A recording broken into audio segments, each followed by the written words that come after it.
السلام علیکم ورحمۃ اللہ وبرکاتہ۔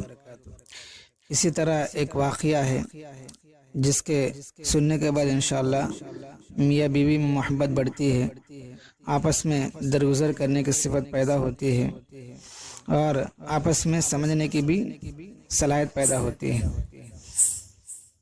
تو ایک میاں بیوی تھے، دونوں جنگل میں رہتے تھے اور وہی کھیتی باڑی کرتے تھے۔ اس جنگل میں ایک بہت بڑی نہر تھی، اسی کے کنارے ان لوگوں کی کھیتی تھی۔ عورت کے ماں باپ نہر کے دوسری طرف رہتے تھے۔ عورت دماغ کی بہت الٹی تھی، خاوند جو کچھ کہتا اس کا الٹا کرنے میں اپنے کامیابی سمجھتی تھی۔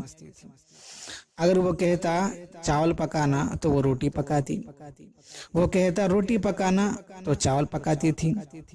اسی طرح وہ ہر کام الٹا ہی کرتی تھی اور روزانہ نہر پار کر کے اپنے ماں باپ سے ملنا یہ ضروری سمجھتی تھی۔ ایک مرتبہ بارش بہت ہو رہی تھی، جیسے کہ آج کل بارشیں ہوتے ہیں، جس کی وجہ سے نہر بھر گئی تھی۔ اس کے شوہر نے سوچا کہ اگر آج میری بیوی اپنے ماں باپ کے پاس گئی تو یقیناً بہہ جائے گی، یعنی اگر آج میری بیوی اپنے ماں باپ کے پاس گئی تو یقیناً بہہ جائے گی۔ میاں بہت ہی نرم دل سیدھا تھا، وہ اسے نرمی سے سمجھانے لگا، بیوی اللہ کے واسطے آج اپنے ماں باپ کے یہاں نہ جا، کیونکہ نہر سیلاب کی وجہ سے بالکل بھری ہوئی ہے تو ڈوب جائے گی۔ عورت تو الٹی کھوپڑی کی تھی، یعنی الٹا سوچتی ہے، اپنے شوہر کو غلط سوچتی ہے۔ وہ خاوند کے کہنے کو بھلا کہاں ماننے والی تھی۔ اس نے خاوند کے الفاظ جب سنے تو فوراً کہا، میں ضرور جاؤں گی، چاہے کچھ بھی ہو۔ خاوند سوچ میں پڑ گیا، اس سے اچھا میں نے منع ہی نہ کیا ہوتا تو ہو سکتا تھا کہ نہ جاتی، میں نے ناحق منع کیا، اب کیا کروں۔ اسی سوچ میں تھا کہ اس کے دماغ میں ایک بات آئی۔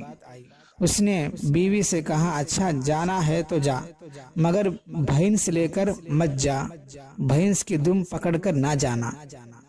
وہ جانتا تھا کہ وہ الٹا ہی کرتی ہے، جس سے میں منع کروں گا اسے ضرور کرے گی، تو کہنے لگی، میں جاؤں گی، بھینس لے کر جاؤں گی اور اس کی دم پکڑ کر جاؤں گی۔ خاوند نے سوچ کر کہا کہ جب بھینس لے جانے سے منع کروں گا تو ضرور لے جائے گی۔ خاوند نے جب اس کے یہ الفاظ سنے تو بھینس لے کر جاؤں گی تو اس کو ذرا تسلی ہوئی کہ بھینس ڈوبے گی نہیں، یہ اس کی دم پکڑ کر جائے گی تو یہ بھی نہیں ڈوبے گی۔ بہرحال بیوی نے بھینس کو کھونٹے سے کھولا اور لے کر چلی۔ خاوند یہ دیکھ کر بہت پریشان ہوا، لیکن کرے بھی تو کیا، جتنا اس کو سمجھائے وہ اس کا الٹا ہی کرتی تھی۔ خاوند بھی بیچارہ بیوی کے پیچھے پیچھے چلا کہ دیکھے تو کیا ہوتا ہے۔ بیوی نے بھینس کو پانی میں ڈال دیا اور خود بھی پانی میں اتر کر اس کے دم پکڑ لیا اور تیرتے ہوئے جا رہی تھی۔ یہ منظر خاوند نہر کے کنارے کھڑے ہو کر دیکھ رہا تھا۔ جب نہر کے بیچوں بیچ پہنچی تو رحم دلی اور بھولے پن کی وجہ سے خاوند سے رہا نہ گیا۔ اس نے زور سے آواز دے کر کہا، ارے بیوی، بھینس کی دم مت چھوڑنا ورنہ ڈوب جاؤ گی۔ جب بیوی نے خاوند کی بات سنی فوراً بھینس کی دم چھوڑ دی اور کہا، یہ چھوڑا لے۔ القصہ، اس نے بھینس کی دم چھوڑ دی، چھوڑتے ہی پانی میں بہہ گئی۔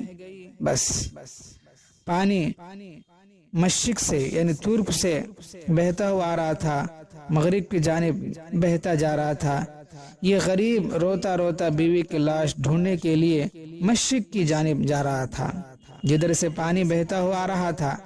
راستے میں 4 آدمی سنجیدہ قسم کے ملے اور اس سے پوچھنے لگے کہ کیوں بھائی روتے کیوں ہو؟ غریب کہنے لگا، میری عورت پانی میں بہہ گئی، کنارے کنارے تلاش کرتا جا رہا ہوں، شاید اس کی لاش کہیں کنارے لگی ہو۔ ان لوگوں نے کہا، بھائی پانی تو ادھر ہی سے بہتا ہوا آ رہا ہے، تم ادھر کیوں جا رہے ہو؟ تمہیں تو مغرب کی جانب جانا چاہیے جدھر پانی بہتا ہوا جا رہا ہے۔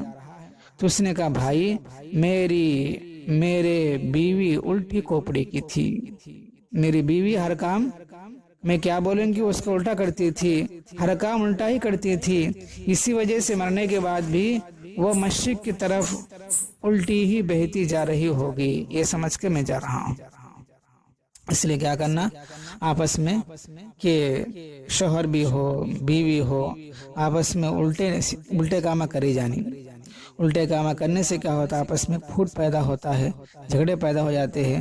آپس میں سمجھنے کی کوشش کرنا ہے، ذرا آپس میں سنبھالنے کی کوشش کرنا ہے۔ عزت دونوں کی ہے، اگر ایک کی عزت چلی جاتی ہے تو دونوں کی چلی جاتی ہے۔ اس کا سے کسی کو بے عزت نہیں کرنا ہے، آپس میں پیار محبت سے رہنے کی کوشش کرنا ہے۔